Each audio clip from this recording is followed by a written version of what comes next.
Seekers of wisdom, welcome back to the channel. Today, we're diving into a topic that might make you squirm a little, but trust me, it's one we all need to hear. We're talking about those pesky habits that can instantly make people look down on us. You know, those little things we do without even realizing it, that can totally tank our reputation faster than you can say, oops. But before we dive in, I want you to do something for me. If you're ready to level up your social game and leave those awful habits in the dust, type "level up" now in the comments. Why? Because that phrase captures exactly what we're aiming for today, leveling up our social skills and becoming the best versions of ourselves. Plus, it'll be our little inside joke, and who doesn't love those? All right. Now that we've got that out of the way, let's talk about why this matters. Have you ever walked away from a conversation feeling like you just blew it? Like somehow in the span of a few minutes, you managed to make the other person think less of you? It's a terrible feeling, right? Like you're shrinking inside, wishing you could rewind time and do it all over again. Well, my friends, you're not alone.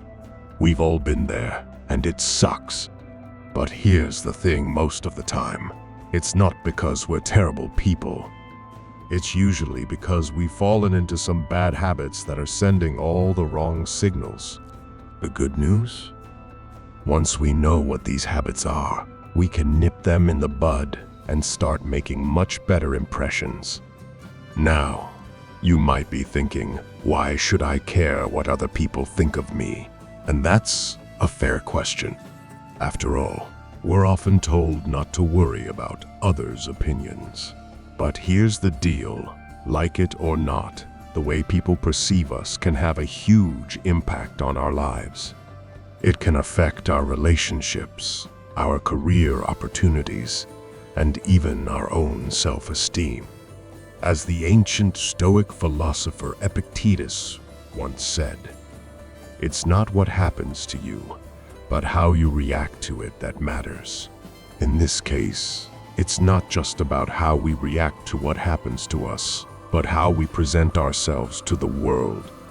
The habits we're going to discuss today, they're all about how we react and present ourselves in social situations. So, are you ready to uncover these awful habits and learn how to kick them to the curb? Great. Let's dive in. Awful habit 1. Constantly interrupting others.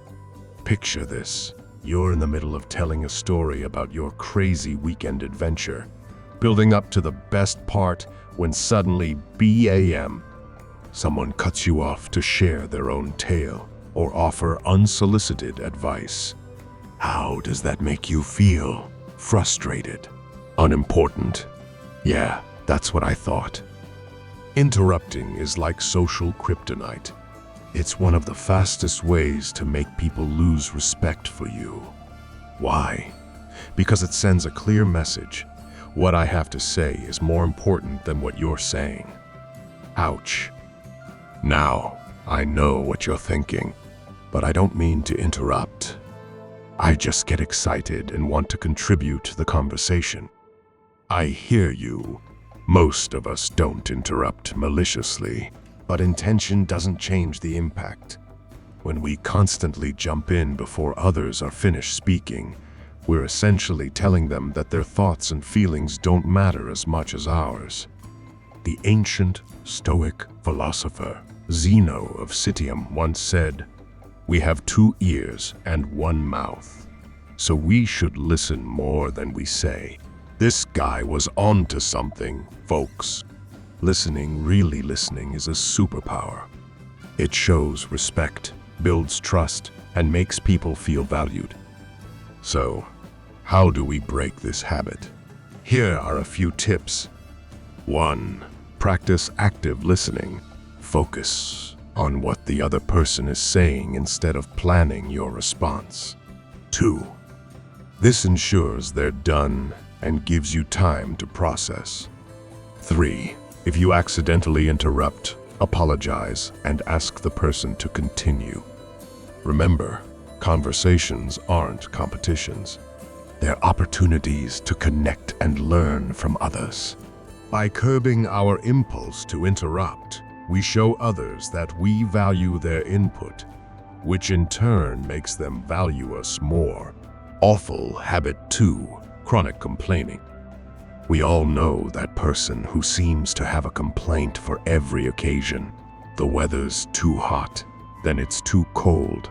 The coffee's too strong, then it's too weak. Nothing ever seems to meet their standards. Sound familiar? Well, here's a hard truth. If you're that person, people are probably looking down on you. Chronic complaining is like wearing a big sign that says, "I'm negative and hard to please." It drains the energy from every room you enter and makes people want to avoid you. Why? Because nobody likes to be around someone who's constantly focusing on the negative.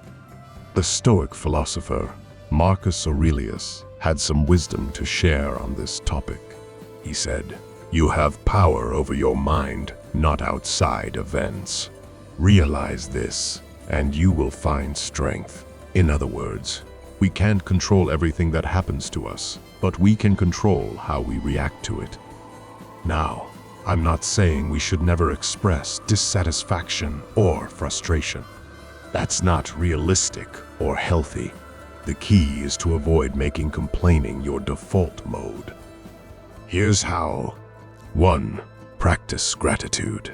For every complaint that pops into your head, try to think of something you're grateful for. 2. Focus on solutions, not problems. If something's bothering you, ask yourself, what can I do to improve this situation? 3.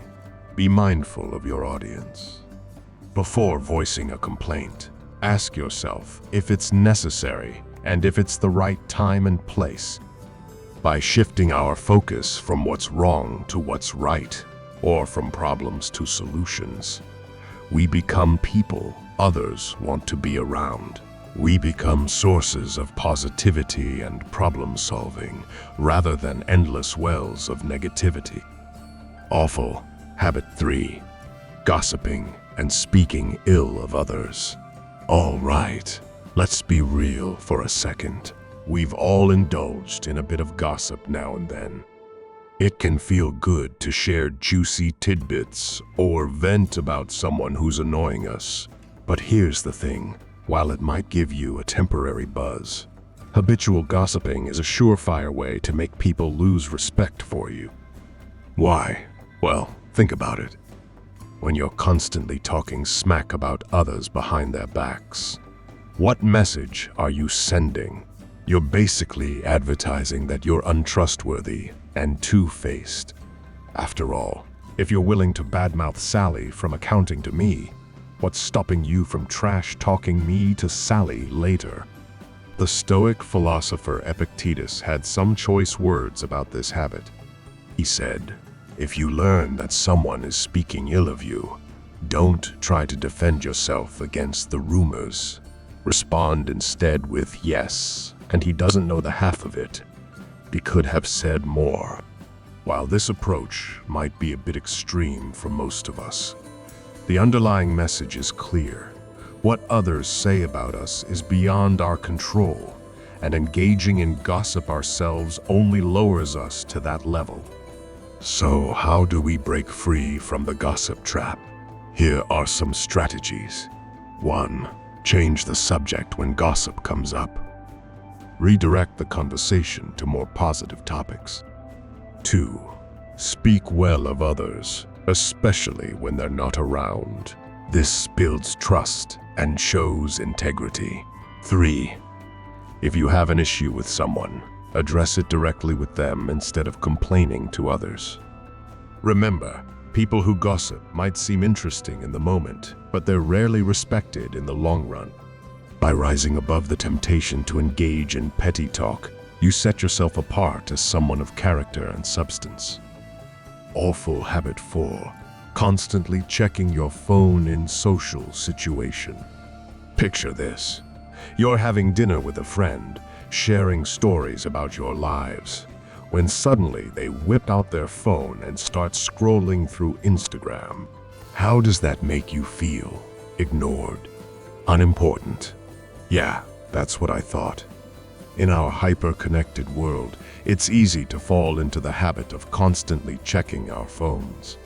But let me tell you, nothing screams, "I don't value your time or attention," quite like being glued to your screen when you're supposed to be engaging with the people around you. This habit is so pervasive that it's even got a name: phubbing.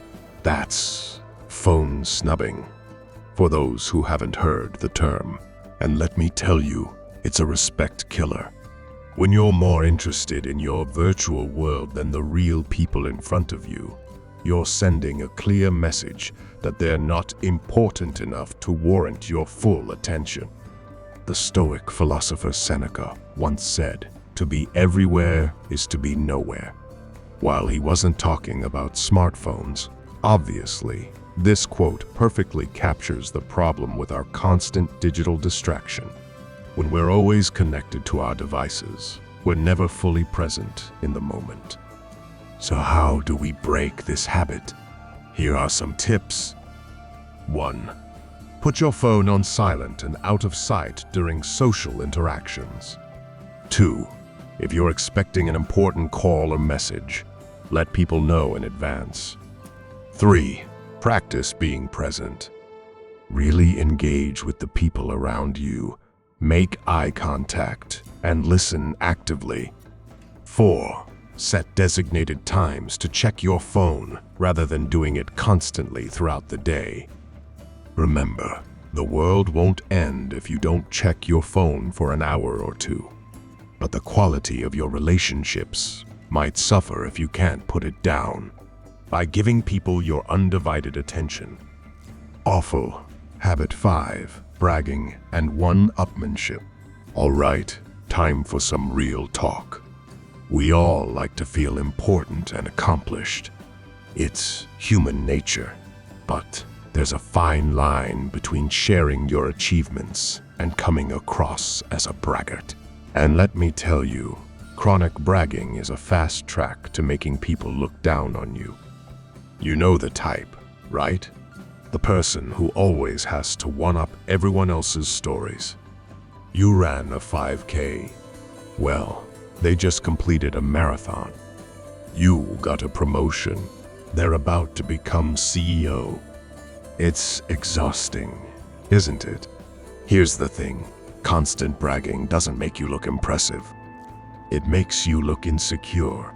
It sends the message that you're so desperate for approval and admiration that you need to constantly remind everyone of how great you are. And let's be honest, it's a huge turnoff in social situations. The Stoic philosopher Marcus Aurelius had some wisdom to share on this topic. He said, "You should not be ashamed of needing help. You have a duty to fulfill just like a soldier on the wall of battle. So what if you are injured and can't climb up without another soldier's help?" This quote reminds us that true strength lies in recognizing our own limitations and valuing the contributions of others, not in constantly trying to prove our superiority. So how do we avoid falling into the trap of bragging and one-upmanship? Here are some strategies. 1. Practice humility. It's okay to be proud of your achievements, but let them speak for themselves. 2. Show genuine interest in others' experiences and accomplishments. Ask questions and offer sincere congratulations. 3. If you want to share something about yourself, do it in a way that relates to the conversation, not to overshadow others. 4. Remember that every interaction isn't a competition. It's okay if someone else has done something more impressive than you. By focusing on lifting others up instead of elevating yourself, you become someone people genuinely want to be around. You become known for your graciousness and humility rather than your ego. All right, folks, we've covered a lot of ground today. We've talked about interrupting, chronic complaining, gossiping, phone addiction, and bragging.